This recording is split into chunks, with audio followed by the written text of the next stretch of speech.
Good evening. Now the news in the southeast.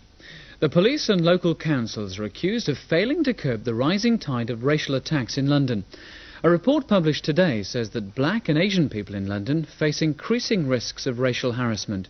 It says that in the London borough of Newham, 1 in 4 black or Asian residents had been harassed. That's anything from verbal abuse and graffiti to fatal arson attacks. 2 out of 3 victims had been abused more than once. The Accident and Emergency Unit at Basildon Hospital will be shut down in 2 weeks to save cash. The Health Authority says that unless they take tough measures, they'll be £600,000 over budget. But 3 Tory MPs claim the hospital could stay in budget without closing the unit. Emergency cases will now be treated at Orsett Hospital, 8 miles away. Armed police sealed off a street in central London today after a security van was ambushed. 3 men fired shots at police in G Street. After a chase through the city, 2 men were arrested. A third, armed with an automatic rifle, managed to escape down Skinner Street.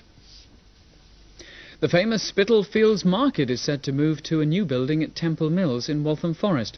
The £24 million scheme still needs final approval, but a decision to move the market outside the city boundaries for the first time in its 300-year history is expected at the end of the month. The move will make way for 118 new homes on the original site.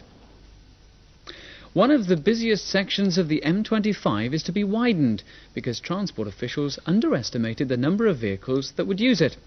An extra lane will be added in both directions on the Chertsey to Staines stretch, that's between junctions 11 and 13.